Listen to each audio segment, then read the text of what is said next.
Movie brand. കഴിഞ്ഞ ദിവസമായിരുന്നു മലയാളികളെ ഞെട്ടിപ്പിക്കുന്ന വെളിപ്പെടുത്തലുമായി ബാലയുടെ മുൻ ഭാര്യയായ എലിസബത്ത് രംഗത്തെത്തിയത്. തനിക്കെതിരെ ഉണ്ടായ ആക്രമണങ്ങളെക്കുറിച്ചും ക്രൂരതകളെക്കുറിച്ചും വെളിപ്പെടുത്തിയ എലിസബത്ത് തങ്ങളുടെ കിടപ്പുമുറിയിലെ വീഡിയോ പുറത്തുവിടുമെന്നും പറഞ്ഞ് ബാല ഭീഷണിപ്പെടുത്തിയെന്നും വിഷാദ രോഗത്തിന് ടാബ്ലറ്റുകൾ കഴിച്ചിട്ടുണ്ടെന്ന് പറഞ്ഞും ഭീഷണിപ്പെടുത്തിയെന്നും പറഞ്ഞിരുന്നു. ഇപ്പോഴിതാ ഈ വിഷയത്തിൽ പ്രതികരിക്കുകയാണ് സോഷ്യൽ മീഡിയയിലെ വൈറൽ താരം സന്തോഷ് വർക്കി എന്ന ആറാട്ടണ്ണൻ. മുൻപ് ബാലയുമായി അടുത്ത ബന്ധമുണ്ടായിരുന്ന സന്തോഷ് വർക്കി ഇടയ്ക്ക് വെച്ച് ബാലയുമായി തെറ്റിപ്പിരിയുകയും വാർത്തകളിൽ ഇടം പിടിക്കുകയും ചെയ്തിരുന്നു.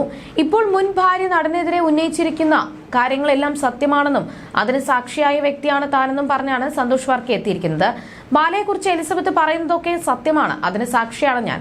ബാലയുടെ വീട്ടിൽ പല പെണ്ണുങ്ങളും വരുന്നത് ഞാൻ കണ്ടിട്ടുണ്ട്. 2 തവണ എന്നെ വീട്ടിൽ വിളിച്ചു വരുത്തി അടിച്ച ആളാണ്. 2ാമത്തെ തവണ എന്നെ അടിച്ചതിന് ശേഷമാണ് ഒരു കള്ള വീഡിയോ എടുത്തത്.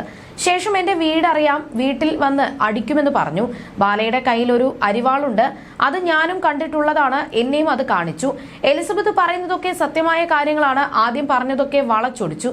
ഇയാൾ ജീവിതത്തിലും നല്ലോണം അഭിനയിക്കാൻ അറിയുന്ന വ്യക്തിയാണ്. തോക്കിന്റെ കേസിൽ എനിക്ക് ഒരുപാട് നഷ്ടമുണ്ട്. അഡ്വക്കേറ്റ് അത് വാദിക്കുന്നുണ്ട്. എത്രയൊക്കെ നഷ്ടമുണ്ടായാലും എനിക്ക് സത്യം പറയാതിരിക്കാൻ വയ്യ. ഞാൻ ബാലയെ പരിചയപ്പെടുന്ന സമയത്ത് പാലക്കാട് നിന്നും ഒരു പെൺകുട്ടി വരുമായിരുന്നു. അതിനെക്കുറിച്ച് എലിസബത്ത് ബാലയോട് ചോദിക്കുമ്പോൾ ഞാനും അവിടെ ഉണ്ട്. എന്നെ 2 തവണ വീട്ടിൽ വിളിച്ചു വരുത്തി ശാരീരികമായി ഉപദ്രവിച്ചു. ആശുപത്രിയിൽ കിടന്നപ്പോൾ മുതൽ എലിസബത്താണ് ബാലയെ ശുശ്രൂഷിക്കുന്നത്. പക്ഷേ ഒരു നന്ദിയുമില്ലാത്ത രീതിയിലാണ് എലിസബത്ത് ശരിയല്ലെന്ന് എന്നോട് പറഞ്ഞത്. ഒരുപാട് പേരെ ഉപദ്രവിച്ചിട്ടുണ്ട്. അക്കൂട്ടത്തിലാണ് എന്നെയും ആക്രമിച്ചതെന്നും സന്തോഷ് വർക്കി പറയുന്നു. ദേഷ്യം വന്നാൽ ബാലയ്ക്ക് ഭ്രാന്താണ്. തന്നെ പട്ടിയെ തല്ലുന്ന പോലെ തല്ലിയിട്ടുണ്ടെന്നാണ് സന്തോഷ് വർക്കി നേരത്തെ പറഞ്ഞത്. എന്നാൽ സന്തോഷ് വർക്കി കാരണം തനിക്കും ഭാര്യയ്ക്കും ഇടയിൽ വലിയൊരു പ്രശ്നമുണ്ടായെന്നും ബാല പറഞ്ഞിരുന്നു. സന്തോഷ് വർക്കി വീട്ടിൽ വരാറുണ്ടെന്നും വരുമ്പോഴെല്ലാം എലിസബത്ത് റൂമിൽ പോയി ഡോർ അടച്ചിരിക്കുമായിരുന്നു. വീട്ടിലേക്ക് വരുമ്പോൾ കോളിംഗ് ബെൽ അടിക്കുകയോ ഫോൺ വിളിക്കുകയോ ചെയ്യുന്ന ശീലം സന്തോഷ് വർക്കിക്കില്ല. വീട്ടിൽ വന്ന് പലവട്ടം ബഹളം ഉണ്ടാക്കിയിട്ടുണ്ടെന്നും സന്തോഷ് വർക്കി ചെയ്ത കാര്യം തനിക്ക് തുറന്നു പറയാൻ പോലും മടിയുണ്ടെന്നുമാണ് ബാല അന്ന് ആരോപിച്ചിരുന്നത്. ഭാര്യയും ഭർത്താവും ബെഡ്റൂമിലിരിക്കുമ്പോൾ സാമാന്യ ബോധമുള്ളവരാരെങ്കിലും അവിടേക്ക് വരുമോ?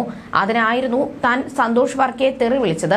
ഒരു സ്ത്രീക്കും അംഗീകരിക്കാൻ പറ്റാത്തതാണ് എലിസബത്ത് സന്തോഷ് വർക്കിയെ അടിക്കാൻ പോയതാണെന്നും ബാല പറഞ്ഞിരുന്നു.